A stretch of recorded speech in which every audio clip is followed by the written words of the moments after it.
Ahora sí. Muy buenas tardes, estimados alumnos. Bienvenidos a una nueva clase del curso de literatura. Quisiera saber si se me está escuchando de manera adecuada. ¿Me podrían confirmar ello, alumnos?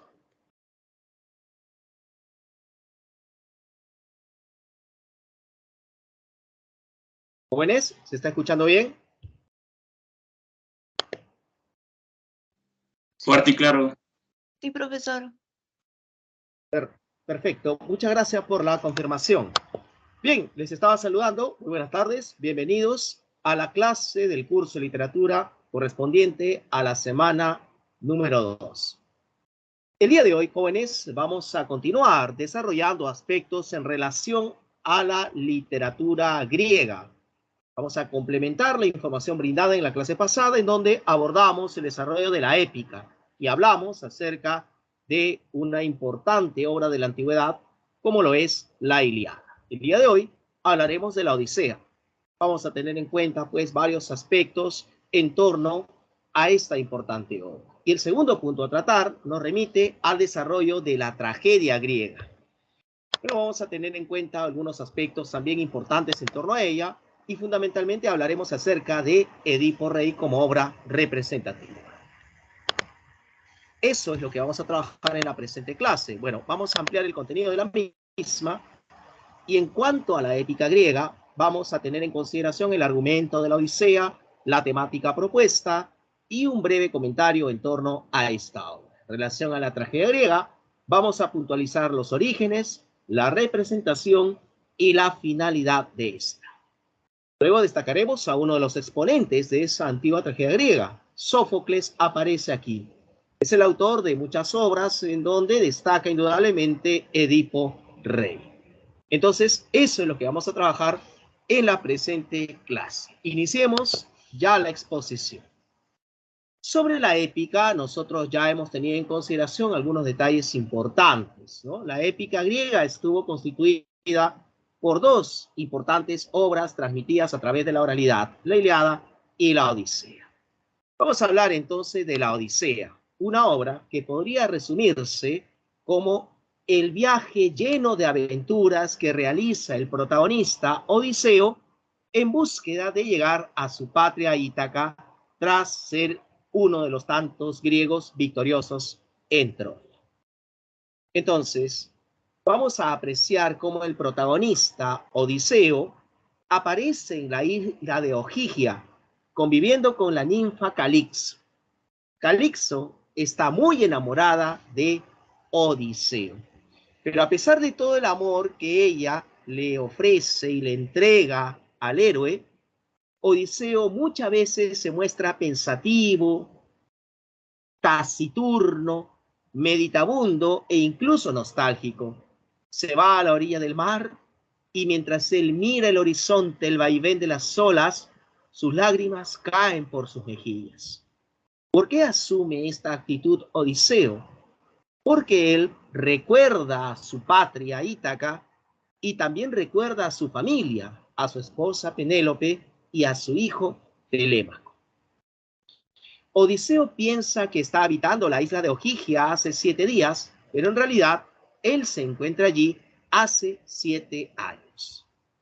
Mientras esto acontece en Ogygia, ¿qué es lo que pasa en el Olimpo? En el Olimpo, los dioses entablan un debate. Atenea argumenta sus motivos por los cuales ella desea que Odiseo retorne a su patria. Por su parte, hay argumentos en contra. Es el caso de Poseidón.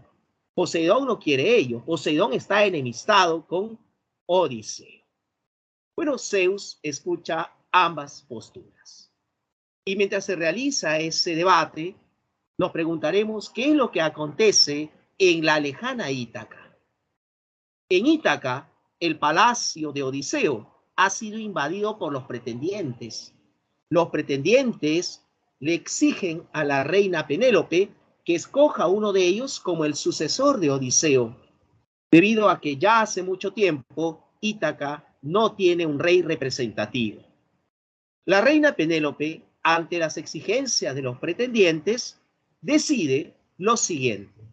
Ella les manifiesta que escogerá al sucesor de Odiseo cuando concluya de elaborar un telar. que ha empezado a tejer. Pero esto solamente era una especie de pretexto. Entonces lo que hacía en las mañanas Penélope era tejer ese telar y en la noche lo destejía. Y de esa manera prolongaba la espera de los pretendientes y de alguna manera también ansiaba el regreso de Odiseo. Los pretendientes van a sacar provecho de los bienes de Odiseo. Y esto definitivamente incomodará a Telémaco. Telémaco, tras una discrepancia con los pretendientes, abandona Ítaca para buscar noticias en torno a su padre, trasladándose a lugares como Pilos y Esparta. En ambos lugares se entrevistará con sus respectivos gobernantes, con Néstor y posteriormente con Menelao. Entonces ellos le informan a Telémaco de que Odiseo, al igual que ellos, también partió desde Troya rumbo a su hogar. Atenea, quien siempre protegía a esta familia, le recomendará a Telémaco el retorno a Ítaca, ya que la decisión de Zeus es de autorizar el regreso de Odiseo. Su retorno a Ítaca es un hecho inminente. Y es así como Hermes, el mensajero de los dioses, le informa sobre esa decisión a Calixo. Y Calixo, a pesar de que está muy enamorada de Odiseo, ella tiene que limitarse a obedecer a los dioses. Y le da la ayuda que requiere Odiseo, y con esa ayuda, Odiseo construye una pequeña embarcación y empieza el viaje hacia Ítaca. Viaje que obviamente lo ha de realizar a través del mar. Y recordemos que Poseidón está enemistado con Odiseo.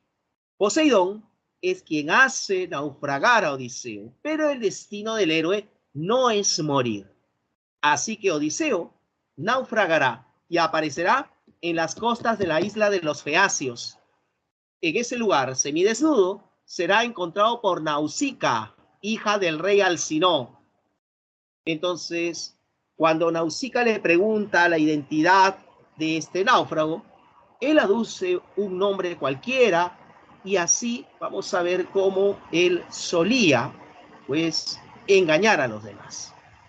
Nausicaa lleva a este náufrago ante su padre, el rey Alcinoo, rey de los Feacios.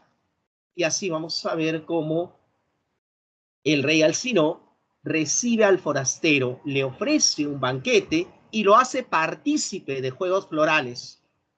En el desarrollo de todo esto aparecerá un Aeda, y esta Aeda, con una cítara, es decir, una especie de guitarra griega, empieza a ser tocada y el Aeda empieza también a recitar las grandes acciones desarrolladas por los griegos durante la guerra de Troya. Y esta Aeda hace referencia al ingenio de un tal Odiseo, ingenio que posibilitó la construcción de un caballo de madera, caballo que fue ingresado a la ciudad amurallada, y esto fue el inicio de la victoria griega en Troya. Entonces, al escuchar sus propias acciones, Odiseo se emocionará, derramará lágrimas y le revela la verdadera identidad de su ser al rey Alcinoo. Y le dice, yo soy ese Odiseo del cual se está hablando. Y el rey Alcinoo se sentirá maravillado de tener en su corte a un héroe de la guerra de Troya. Y es así entonces como Odiseo le empieza a narrar las diversas aventuras que experimentó tras salir de Troya. Entre ellas, por ejemplo, su llegada al país de los Cicones, lugar en el cual la tripulación de Odiseo tendrá una serie de percances con los lugareños. Luego Odiseo cuenta su llegada a la isla de los lotófagos. En ese lugar crecía la flor de loto, y quien comía esa flor perdía la memoria y obviamente se olvidaba de su patria. Luego cuenta su llegada a la isla de los Cíclopes y su aventura con Polifemo. Como Polifemo comía carne humana y mató a algunos hombres de su tripulación. Pero es el ingenio de Odiseo el que logra sobrellevar la situación. tras clavarle la estaca en el ojo, entonces puede salvar aparte su tripulación. Así vamos a ver cómo tras ello experimenta nuevas situaciones el héroe Odiseo. Por ejemplo, su llegada a la isla del dios Eolo, el dios de los vientos, y cómo por curiosidad los hombres de Odiseo abrieron las bolsas que contenían vientos propicios y el viaje se retrasó. Luego hace referencia Odiseo a su llegada a la isla de los Lestrigones y posteriormente cuenta su estancia con la hechicera Circe, aquella bruja, aquella maga que transformaba a los hombres en cerdos. Odiseo logra vencerla y ya con una actitud totalmente distinta, Circe le dará una serie de consejos a Odiseo para que pueda afrontar lo que le depara el futuro. Con esos consejos, Odiseo logra descender al Hades, es decir, al mundo de los muertos, y allí en ese lugar encuentra Odiseo al espectro de su madre, quien se había suicidado en la lejana Ítaca. Tras esto, y gracias a los consejos de Circe, reitero, Odiseo logra escuchar el canto de las sirenas. ¿Cómo así? El canto de las sirenas guiaba, pues, a una muerte segura a los navegantes. Odiseo aplica su ingenio y gracias a los consejos de Circe, él ordena que lo amarren a su navío y le pone cera en los oídos a sus hombres, a los hombres de la tripulación que remaban. De esa manera, Odiseo logró escuchar los cantos de Circe. Bueno, también vamos a ver cómo Odiseo, con los consejos de Circe, puede sobrellevar la presencia de los monstruos marinos Caribdis y Escila. Lamentablemente, su tripulación morirá allí. Odiseo después cuenta su llegada a la isla del dios Helios y finalmente su llegada a Ojigia. Entonces, tras escuchar maravillado todos estos relatos, el rey Alcinó le brinda la ayuda que requería a Odiseo para retornar a su patria. Y con esa ayuda, entonces, Odiseo regresa a Ítaca tras 20 años de ausencia. Durante el viaje, Odiseo se había quedado dormido. Y entonces los hombres del rey Alcinó, la tripulación que lo conducía, lo bajó de la embarcación, lo dejó en las costas con sus bienes, con sus trofeos, etc. Y cuando despertó Odiseo, piensa que la tripulación lo ha engañado y lo ha abandonado. No reconoce su patria Ítaca. Y ahí aparece un pastor. Y el pastor le pregunta, ¿quién eres? ¿De dónde vienes? ¿Cuál es tu linaje? Etcétera. Odiseo dice que es tal, que proviene de tal lugar, del linaje de tal, y un percance, y etcétera. Y le pregunta a Odiseo a ese pastor, ¿esta tierra es Ítaca? Y el pastor le dice, sí, has llegado a Ítaca.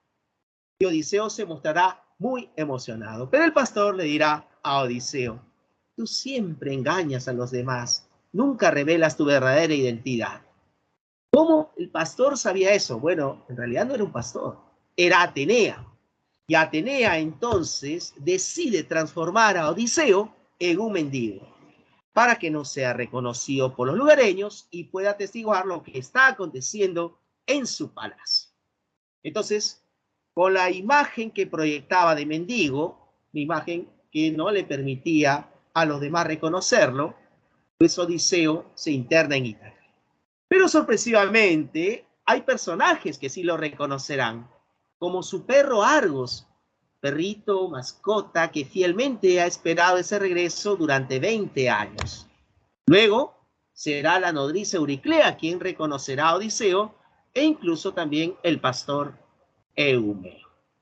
Entonces, vamos a ver cómo Odiseo atestigua lo que está aconteciendo en su palacio, el proceder de esos pretendientes, quienes habían descubierto el engaño del telar y obligan a Penélope a que escoja al sucesor de Odiseo. Penélope se pronuncia y dice lo siguiente: aquel quien quiera ser el nuevo rey de Ítaca debe cumplir un reto, y ese reto consiste en tensar el arco que le pertenece a Odiseo y con él hacer disparar una flecha que debe atravesar 12 anillos ubicados en hachas invertidas. Aquel que cumple ese reto será el nuevo rey de Ítaca.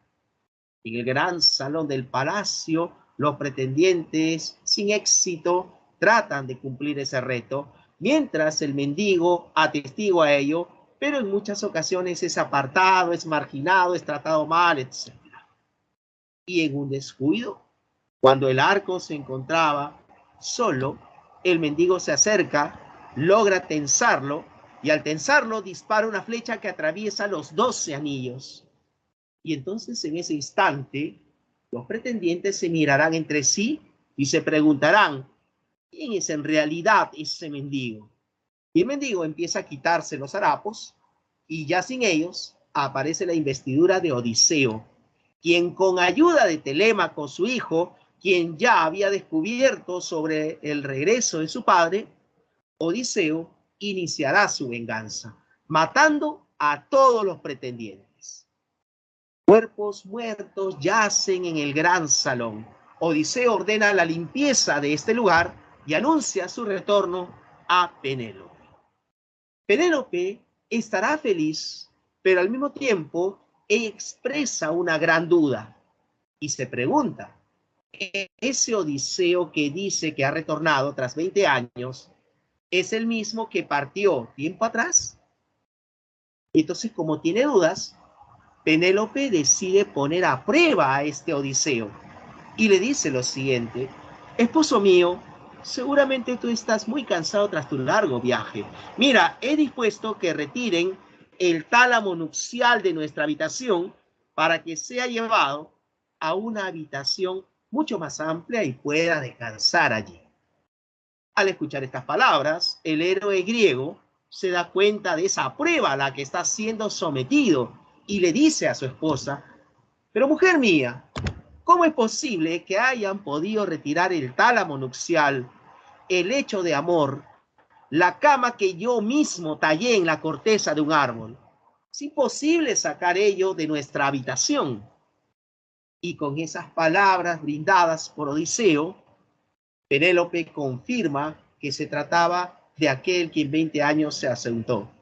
Entonces, Penélope estará muy emocionada, abrazará a Odiseo, mi amor, eres tú, 20 años sin ti.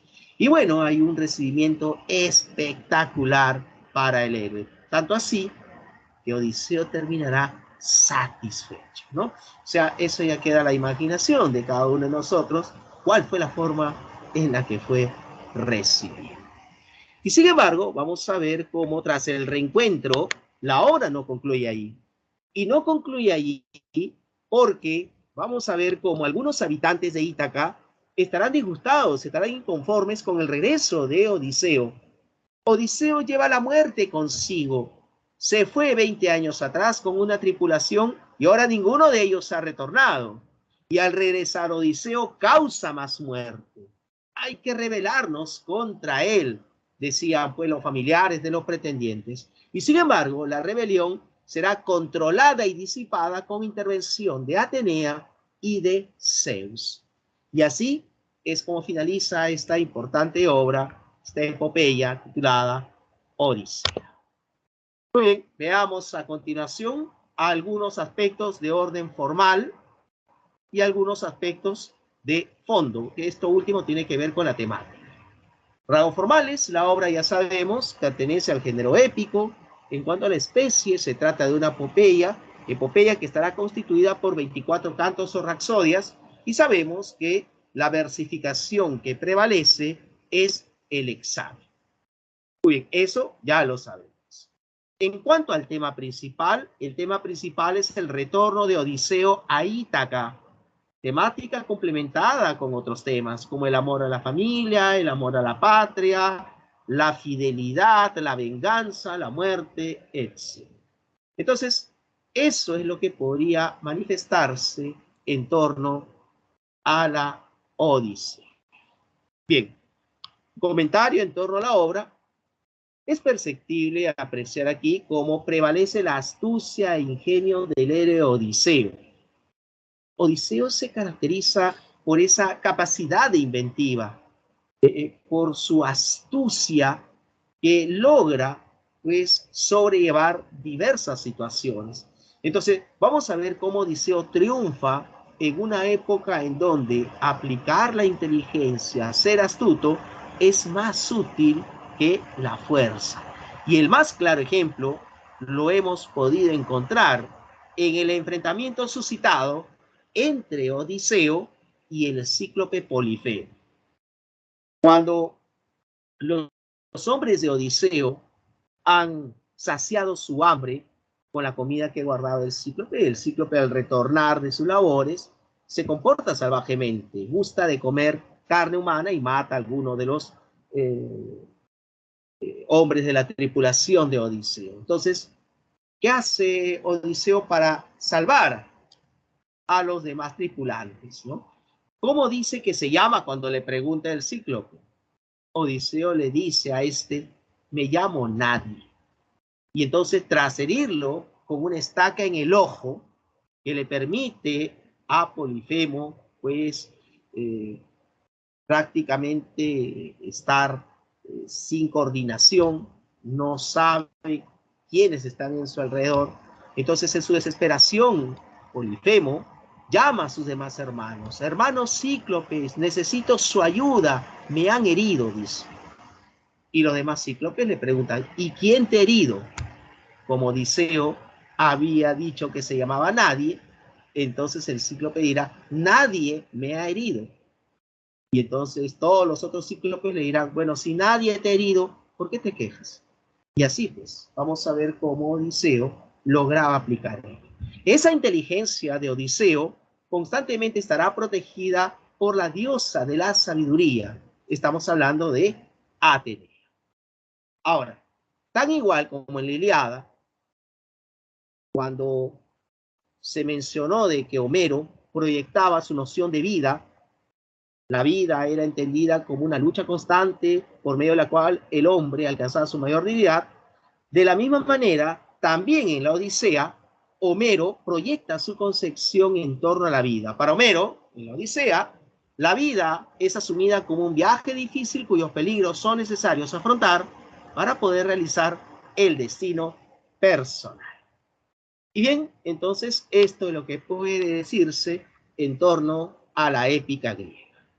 Dejamos atrás a la épica y ahora corresponde hablar acerca de la tragedia. Hablemos de ciertos detalles de la tragedia, orígenes, representación y finalidad de esta. Muy bien, entonces empecemos hablando acerca de los orígenes de la tragedia griega.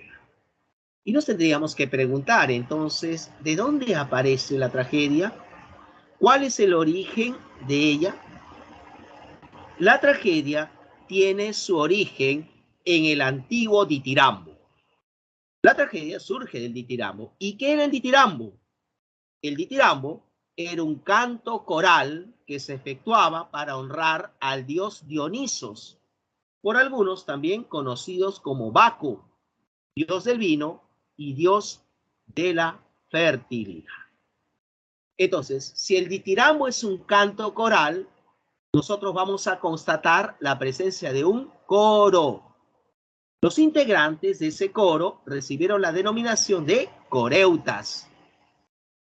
Paso del tiempo, no se sabe con exactitud cuándo ocurrió. De ese grupo coral, uno de esos coreutas se ha de separar. Y al separarse del grupo, se convierte en un coreuta diferenciado que asumía la labor de director o de solista. O sea, dirigía y respondía al coro. Este coreuta diferenciado, director o solista, recibió la denominación de corifeo. Y con el paso del tiempo, el corifeo dio origen a la aparición del actor. Justamente por la labor que realizaba el corifeo, la designación griega para actor es el que responde. Esto en cuanto pues a lo que significa la presencia de los coreutas y del corifeo. Pero hay otros detalles que debemos de tener en cuenta en relación a los orígenes de la tragedia griega. Miren, sucede lo siguiente. que los integrantes del coro aparecían vestidos como sátiros. Y entonces, ¿qué eran los sátiros? Los sátiros aparecían como seres híbridos, o sea, seres cuya sexualidad era indeterminada, seres con abundante cabellera, con cola de caballo, con cuernos, con patas de cabra. Entonces, los sátiros metafóricamente representaban a machos cabríos. ¿Y por qué hacían esa representación? Porque en el origen del ditirambo se sacrificaba un macho cabrío. Entonces, como del ditirambo ya ha habido un cambio y todo esto está evolucionando en lo que conoceremos como tragedia, el canto de los machos cabríos recibirá esa denominación, precisamente, tragedia. Así pues, tragedia también será definido como oda en honor a los machos cabríos. Miren, vamos a ver cómo en todo este proceso evolutivo será importante el uso de determinados atuendos, el disfraz, por ejemplo, complementado con el uso de la máscara. Entonces, vamos a ver cómo esto permitía la identificación de los participantes de todas estas ceremonias. Entonces, vamos a tener en consideración esos detalles importantes, como también la labor que desempeñaba el coro. Miren, ese grupo coral no solamente representaba el entorno cercano del dios Dionisos, sino que asumían que en sí eran los allegados a este dios. Pero además, los integrantes del coro serán testigos o copartícipes de la suerte del héroe. El actor encarnaba un héroe cuando utilizaba la máscara. Detalles importantes que debemos de tener en cuenta en cuanto a los orígenes, ¿no? Miren, acá se hace referencia a que las competencias trágicas se habían registrado en el siglo V a.C., durante el desarrollo de las grandes dionisíacas. Y acá se menciona también, ustedes lo están visualizando, la labor del corega, es decir, aquel que asumía los gastos de la representación. Era el ciudadano rico, el corega. Pero miren, algunos de estos datos estarán presentes en la representación. Me explicaré. A ver, veamos. Representación. ¿En qué consiste la representación? Habría que hacernos varias preguntas en realidad. Por ejemplo, ¿cuándo se dan las representaciones? ¿En qué lugar? ¿Dónde? ¿No? ¿Y en qué consiste la representación? A ver, procuremos responder las preguntas. ¿Cuándo se representaban las tragedias? Bueno, se mencionó atrás hace un momento. Las tragedias se representaban cuando se celebraban las grandes dionisíacas, festividades también conocidas como urbanas, ¿no? Celebradas entre los meses de marzo y de abril. En las grandes dionisíacas se representaban 3 tragedias seguidas de un drama satírico. Entonces, ¿cuándo se representaban las tragedias? Cuando se celebraban las grandes dionisíacas. ¿Dónde se representaban las tragedias? En el año 472 se ordenó la construcción de un teatro en honor al dios Dionisos. Y miren ustedes, aprecien la diapositiva en sus monitores. En ella aparece la imagen de un teatro referenciado a su momento, de ese teatro de la antigüedad, en honor a Dionisos. Ustedes están viendo una estructura semicircular en forma ascendente, miren. A esto vamos a denominar graderías, ¿no? ¿Y quiénes se ubicaban en las graderías? Los espectadores. Pero en la parte inferior hay una estructura semicircular denominada orquesta. Les pregunto a ustedes, ¿quiénes se ubicaban en la orquesta?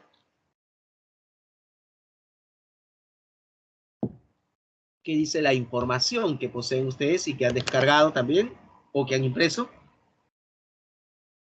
¿Quiénes se ubicaban en la orquesta? Vamos, revisen por favor. Estamos en representación de la tragedia griega. ¿Quiénes se ubicaban en la orquesta? ¿Los actores? No. Los coreutas. En la orquesta se ubicaban efectivamente los coreutas, o sea, los integrantes del coro.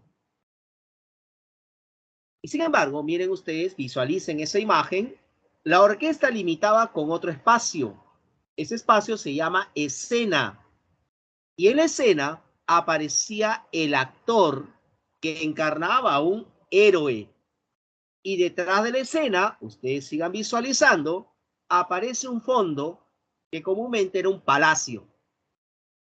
Entonces, vamos a ver cómo en este lugar se representaban las tragedias y esos espacios que he mencionado cumplían cierta funcionalidad. Muy bien, esto responde a nuestra segunda pregunta. ¿Dónde se representaban las tragedias? Y habría que hacernos una tercera pregunta. ¿En qué consiste la representación? Bueno, la representación consistirá en esa interacción que se suscita entre el actor y el coro. Pero para que se produzca esa interacción, hay ciertos detalles que debemos considerar. El empleo, por ejemplo, de máscaras y disfraces que identificaba a los participantes. La alternancia de partes cantadas y partes recitadas. Las partes cantadas recaían en el coro, las partes recitadas en el actor. Hay otros detalles importantes, ¿no? Como por ejemplo, las mujeres no podían ser partícipes de una representación. Entonces había una normatividad que impedía su presencia.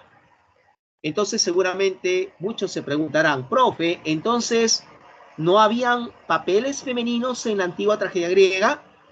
La respuesta sería sí, sí habían papeles femeninos, ¿no? Podríamos recordar algunos papeles memorables, como el de Clitemnestra o el de Yocasta, o el de Medea, el de Antígona, el de Electra, etcétera. Sí habían papeles femeninos llevados a cabo por hombres. He ahí la importancia, pues, de el disfraz y de la máscara. Ahora, otro aspecto importante que caracteriza la tragedia es que las escenas llenas de violencia, llámese en este caso suicidios, asesinatos, derramamiento de sangre, etcétera, no se mostraban al público espectador. Sin embargo, el público entendía que un hecho nefasto había acontecido. Entonces, estos son detalles que vamos a poder apreciar en la representación trágica. Tercer punto a tratar, esto nos remite entonces a la finalidad. ¿Cuál era la finalidad? ¿Cuál era el objetivo de representar una tragedia? Según Aristóteles, y esto lo explica a través de su obra más importante titulada Poética, la finalidad de la antigua tragedia griega era despertar la catarsis en el espectador. Entonces, ¿qué es la catarsis? ¿Qué entenderemos por catarsis? Catarsis es la purificación espiritual provocada por la compasión y el miedo que experimenta y se suscita en el espectador. O sea, el espectador se compadece, se apiada de lo que acontece con el héroe. Y al mismo tiempo tiene miedo de que algo similar le acontezca a él. Como no ocurre ello, entonces el espectador sentirá un gran alivio, como si una culpa se hubiese ya alejado de nuestro cuerpo. Esa sensación es la que conoceremos como catarsis, purificación espiritual. Entiéndase también por catarsis, ya desde otra perspectiva, la purificación de las pasiones humanas mediante la emoción estética. Entonces, esa era la finalidad de la tragedia griega. Miren, en la tragedia nosotros vamos a poder apreciar un constante proceso evolutivo, de tal manera entonces que se irán incorporando conceptos, tendremos en consideración los aportes de los exponentes de la tragedia, etc. Algo que es fundamental en la naturaleza de la tragedia griega, por ejemplo, es la concepción fatalista de la vida. En otras palabras, la idea de destino inevitable. ¿Se puede escapar del destino? No. Entonces, el héroe no debe huir de ese destino. El héroe debe afrontar ese destino. Y al afrontar ese destino, el carácter del héroe lo impulsa a a actuar y a luchar. Y en esa lucha, el héroe irá adquiriendo dignidad y grandeza. El héroe es consciente de que tiene pocas probabilidades de éxito, incluso es consciente de que puede morir. A pesar de ello, el héroe se enfrenta a ese destino. A propósito del héroe, pregunto, ¿el héroe puede pertenecer a cualquier clase social? ¿Qué opinan ustedes? ¿El héroe puede pertenecer a cualquier clase social? ¿O necesariamente tiene que ser una persona ligada a la clase dominante?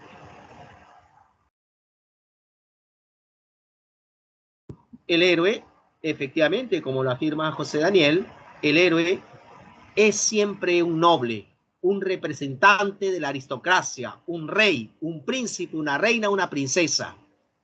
El héroe siempre estará identificado con la clase dominante. Por último, y siguiendo con Aristóteles a propósito, hay que mencionar cómo Aristóteles define a la tragedia. Para Aristóteles, la tragedia se define como mímesis. ¿Y qué entenderemos por mímesis? Mímesis es copia, representación o imitación. Entonces, en otras palabras, para Aristóteles, la tragedia copia o imita la realidad. Claro, y esa copia o esa imitación está desarrollándose en un escenario ante un público espectador. Bien, entonces esto complementa la información que debemos conocer en torno a la tragedia griega. ¿Quiénes son los grandes exponentes de la tragedia de la antigüedad griega? Son tres autores: Esquilo, Sófocles y Eurípides. Nosotros hablaremos acerca de Sófocles y los importantes aportes que permitieron la evolución de la antigua tragedia griega. Predecesor de Eurípides y un autor que apareció después de Esquilo, nos brindará importantes aportes. Entre ellos, vamos a ver cómo incrementó a más de 12 el número de actores. Con Esquilo había aparecido el segundo actor. Con Sófocles aparecerá el tercer actor en escena. Por otro lado, amplió la acción dramática. Esos diversos conflictos que se suscitan en el desarrollo de la historia tendrán otros matices. También esto es aporte de Sófocles. Y algo que es importante en realidad es que este autor exploró el ámbito psicológico de sus personajes, o sea, profundizó en las motivaciones y en la personalidad de sus héroes, o sea, sus miedos, sus temores, sus angustias, sus conflictos. Ello apareció referenciado, ¿sí?, por Sófocles. Por último, y esto muestra una clara diferencia con Esquilo, Sófocles cultivó la obra individual. Me explico. Esquilo procuraba otorgarnos obras monumentales, y estas obras monumentales se constituían como trilogías, o sea, se apreciaba el desarrollo de tres tragedias, como es el caso de la Orestiada, constituida por Agamenón, las Coéforas y las Euménides, tres tragedias. Sófocles no propone trilogías. Sófocles lo que propone es trabajar cada una de esas obras en forma individual. A Sófocles se le atribuye la autoría de algunas obras: Edipo Rey, la más importante, Edipo en Colona, Áyax, Antígona, Filoctetes y las Traquinias. Entonces, la más importante obra de Sófocles es indudablemente Edipo Rey. Hablemos a continuación de esta obra en los pocos minutos que nos restan. Edipo es rey de la ciudad de Tebas, pero Tebas está experimentando una terrible calamidad. Una peste se cierne sobre la ciudad causando gran mortandad. Los habitantes en su desesperación acuden al palacio de Edipo para preguntarle el motivo de la peste. Edipo le responde a la población de que ya ha enviado a su cuñado llamado Creonte a averiguar a través del oráculo el motivo de la peste. Cuando Creonte retorna, le manifiesta a Edipo lo que el oráculo ha revelado. El oráculo ha manifestado de que la peste es un castigo divino. La peste se debe a que el verdadero asesino del rey Layo aún no ha sido castigado. Layo fue antiguo gobernante de la ciudad y ese asesino vive entre los ciudadanos. Ante ello, entonces, Edipo asumirá la misión de encontrar a ese asesino. Por recomendación de Creonte y del coro, Edipo consultará con Tiresias. ¿Quién es Tiresias? Tiresias es un anciano adivinador, carente de la vista, pero es un hombre que posee una gran sabiduría. Y Tiresias es llevado al palacio. Edipo le hará una serie de interrogantes para descubrir la identidad del asesino. Pero nos sorprende la actitud de Tiresias. Tiresias responde con evasivas. Entonces no quiere revelar la verdad en torno a Edipo, porque es una verdad muy dura, muy difícil de sobrellevar. Entonces, como responde con evasivas, esto genera la ira de Edipo. Incluso tanto se molesta que cataloga a Tiresias como cómplice del asesino por no revelar su identidad. Entonces, como Tiresias es un hombre sabio, responderá como tal, responderá con la verdad. Y Tiresias le dice a Edipo, ¿quieres saber quién es el hombre a quien buscas? No lo busques más. Ese hombre eres tú mismo. Y ante esa respuesta, Edipo se molestará mucho más. Tiresias se retira y en la mente de Edipo está la idea de que detrás de todo esto está Creonte. Creonte ha convencido a Tiresias para decirme esto. Y cuando aparece Creonte, Edipo le reclamará y se produce una discusión. Edipo acusa a Creonte de tener ambiciones políticas. Tú quieres ocupar mi lugar, por eso te has valido de Tiresias para insultarme, ¿no? Por tu actitud, tú merecerías el destierro o la muerte, dice Edipo. En realidad Creonte estimaba mucho a Edipo, lo apreciaba y le era leal. No había por qué comportarse de esa manera. Sospechas infundadas, pero en fin contrariado, Creonte se retira. Entonces es ahí que ha de aparecer Yocasta. Yocasta ha escuchado toda esa discusión, todos esos gritos fuertes, y Yocasta aparece para apaciguar las cosas. ¿Qué pasa, Edipo? ¿Qué sucede? ¿Por qué tantos gritos? Edipo seguía molesto y le dice a Yocasta, sucede que tu hermano ha acusado a mí de ser yo el asesino del rey Layo, y esto lo ha hecho a través del adivino Tiresias. Yocasta le dirá, pero cálmate, Edipo, ¿sí? Tú no eres asesino de nadie. Bien sabemos aquí en Tebas que Layo fue victimado por bandoleros en tierras extranjeras. Así que tú no tienes nada que ver. No creas en esas versiones que pueden acusarte. Es más, para que te sientas más tranquilo, ni siquiera deberías creer en algunos vaticinios porque no llegan a cumplirse. Para que me entiendas, Edipo, te voy a contar algo del pasado. Tiempo atrás, cuando Layo vivía, él y yo tuvimos un hijo y quisimos consultar cuál sería su futuro. Fuimos al oráculo y el oráculo dijo de que esa criatura iba a matar a su padre y se iba a casar conmigo, con su propia madre. Entonces, temiendo esto, Layo dispuso que esa criatura sea eliminada. ¿Te das cuenta, Edipo? Esa criatura murió y Layo fue muerto por unos bandoleros en tierras lejanas en un cruce de 3 caminos. Así que quédate tranquilo. Entonces, sin embargo, estas palabras lo que provocarán es el nerviosismo de Edipo.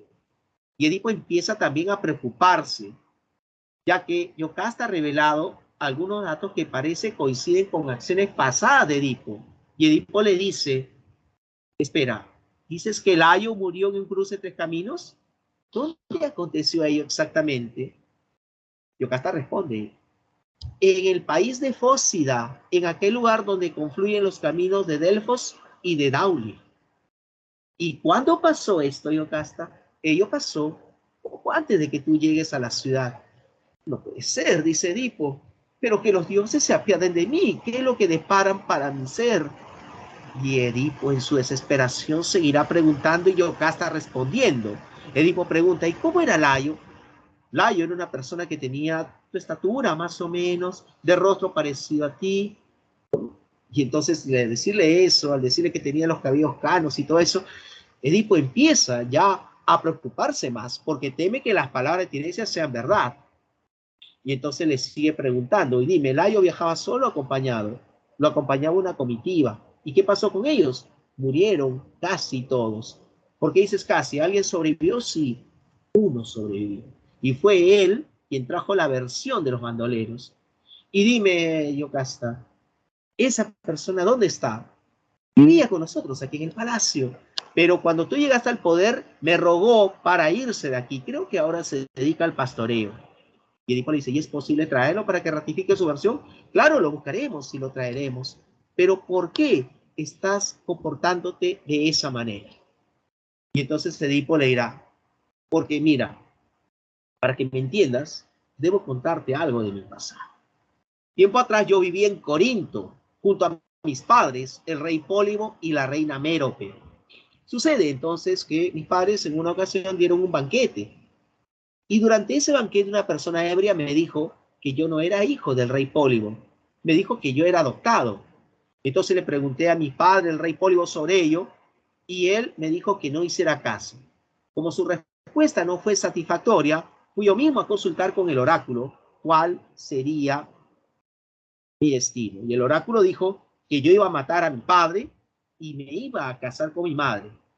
Entonces, en medio de ese temor, decidí nunca más retornar a Corinto y fui por tierras extranjeras, diversas, tierras extrañas, hasta que llegué a un cruce de 3 caminos. Y en él tuve un altercado con un anciano y los que lo acompañaban. Me apartaron del camino violentamente, me agredieron y yo arremetí contra ellos y los maté a casi todos. Tras esto, llegué a la ciudad de Tebas. Entonces, las acciones están coincidiendo, salvo, reitero, salvo la versión del sobreviviente. Entonces, ¿cómo se siente Edipo? Se siente culpable, se siente mal, y es ahí cuando aparece un mensajero desde Corinto anunciando la muerte del rey Pólibo. Como se siente culpable Edipo, cree que esa muerte es culpa suya y se ha cumplido la primera parte del vaticinio: matarás a tu padre. Y ni siquiera, piensa Edipo, él puede regresar a Corinto. ¿Por qué? Porque Mérope, la reina, está sola, está triste, está desconsolada. Si él va y la consuela, pueden pasar cosas. Y recordemos que la segunda parte del vaticinio dice, te casarás con tu madre. No puede y no quiere regresar a Corinto. Como lo ve, bajoneado, triste, afligido, el mensajero de Corinto le dice a Edipo, rey, te voy a dar una noticia que te va a alegrar. Te voy a revelar un secreto. Tú no eres hijo del rey Pólibo, tú eres adoptado. Edipo se queda totalmente absorto, anonadado. Pero tú, ¿cómo sabes esto? Y el mensajero de Corinto le dice, para que me entiendas, he de contarte una historia del pasado. Tiempo atrás, yo era pastor y llevaba mis rebaños cerca al monte Citerón. En ese lugar te encontré con los pañales que te aprisionaban los tobillos. Por eso te llamas Edipo, que significa el de los pies hinchados. En otras palabras, yo te rescaté, yo te crié, yo te cuidé. Pero cuando me enteré que el rey Pólibo no podía tener hijos, te entregué a él para que crecieras en un hogar mejor y distinto. Y así, de esa manera, miren alumnos, Edipo ha descubierto que no era hijo del rey Pólibo. Las posibilidades de que sea hijo de Layo se acrecentan aún más. Entonces, finalmente, armándose de valor, Edipo recibe al único sobreviviente de la matanza. Era un pastor, y el pastor es llevado ante Edipo. Edipo le dice, pastor, ¿conoces este mensajero de Corinto? Dice que tiempo atrás también se dedicaba al pastoreo. Y el pastor lo mira y dice, no, la verdad no me acuerdo. Pero el mensajero de Corinto sí lo recuerda y le dice, yo sí me acuerdo de ti. ¿Te acuerdas que tú como criado del palacio recibiste la orden de deshacerte de una criatura? Y el pastor le dice, bueno, yo sí me acuerdo de ello. Esa criatura está ahora frente a nosotros, le dice. Es Edipo, el rey de Tebas. Y en ese momento el pastor se niega a revelar la verdad, todo lo que conoce. Por favor, no me obliguen a divulgar todo esto. Tienes que responder, dice Edipo, si no te espera la muerte. Entonces, bajo esa condición, el pastor responderá a las preguntas. ¿Y qué le pregunta Edipo? Dime, ¿cuál fue la orden que te dieron años atrás? Deshacerme de una criatura. Y esa criatura pertenecía al palacio o a la servidumbre, al palacio. ¿Quién te la entregó? Su propia madre. ¿Cómo se llamaba? Yocasta. ¿Y qué hiciste entonces? ¿Por qué no lo mataste? Porque sentí compasión por esa criatura, muy pequeñita era. Así que creí que lo más conveniente es que este otro hombre, que era pastor en ese tiempo, te llevase lejos de aquí. Y sobre la versión de los bandoleros, ¿qué me puedes decir? Bueno, sucede que mi cobardía hizo que aflorara él. O sea, fíjense ustedes, estimados alumnos, cómo con esa revelación se ha descubierto de que Edipo había cometido crímenes sin saberlo. O sea, había matado a su padre y se había casado con su propia madre, procreando hijos en ella. Entonces, vamos a ver cómo esto se apreciará, pues, en el desarrollo de la obra, y el coro será testigo de lo que acontece con Edipo. Sin embargo, a esa verdad ya había llegado con antelación Yocasta. ¿Y qué hizo Yocasta? Decidió quitarse la vida ahorcándose con su propio cabello. Claro, esto no se muestra al público espectador. Eso aparece fuera de escena. Pero Edipo se entera del suicidio, entonces va en su búsqueda y encuentra el cuerpo inerte de su esposa y madre a la vez. Él coge los broches del vestido de ella y con esos broches se hinca los globos oculares, se impone un autocastigo y Edipo, miren ustedes, aparece como un hombre carente de la vista. Ya Edipo no es el mismo de antes, ahora es más analítico al pensar, al deducir. Pero obviamente para Edipo recaerá un castigo, y ese castigo es el destierro. Tendrá que irse de Tebas para siempre. Y así finaliza entonces Edipo. ¿De cuál es el tema principal de esta tragedia? La limitación humana en controlar su destino. Y hay que mencionar entonces cómo el destino actúa como una fuerza superior, pero siempre a través del propio individuo. La obra nos presenta la incertidumbre acerca del destino del hombre. Miren, Edipo aparecía en una ubicación superior entre los suyos. ¿Y dónde terminará? En lo más profundo del dolor y del abandono. En la misma tragedia, Edipo aparece como un chivo expiatorio. ¿Quién es chivo expiatorio? El que de pronto asume toda la responsabilidad sobre determinados actos. En el caso de Edipo, él asume la culpa que asola la ciudad de Tebas y propicia con su castigo la salvación de los demás ciudadanos, la salvación de la peste, ¿no? Y libera a Tebas de ese castigo. Hay otro aspecto importante que debemos de reconocer en el desarrollo de la obra. Se enfatiza la relación entre ceguera y visión. La visión exterior, o sea, la capacidad visual que poseemos nosotros, resulta ser falsa. La verdadera visión es una visión interior y la ceguera física representa la adquisición de sabiduría, es decir, de esa visión interior. Pensemos en los personajes, algunos de Edipo Rey. Tiresias, por ejemplo, era ciego, pero a pesar de ser ciego, era un hombre de gran sabiduría. Edipo, prepotente, dominante al principio, cuando poseía esa capacidad visual, pero cuando ya no la tiene, es mucho más reflexivo, es mucho más cauto, es mucho más mesurado, es un hombre incluso que llega a la resignación, o sea, está aplicando la sabiduría. Y bien, entonces eso es lo que podría compartirles a todos ustedes en lo que respecta a la exposición de esta presente clase, estimados alumnos del aula 91. Como ustedes saben, me tengo que retirar segundos antes de que concluya el tiempo, así que comparto con ustedes las claves de las preguntas propuestas para esta presente semana. Muy agradecido en esta ocasión, no han intervenido mucho, en realidad pues había bastante de qué hablar. Bueno, seguramente esas intervenciones vendrán en la siguiente clase. Recordemos que en la próxima sesión abordaremos aspectos de la literatura de la Edad Moderna, Romeo y Julieta fundamentalmente, y pónganse románticos también porque hablaremos de las cuitas del joven Werther. Así que nos encontramos en la siguiente sesión. Muchas gracias a todos ustedes. Conmigo será hasta el siguiente viernes. Nos vemos. Cuídense.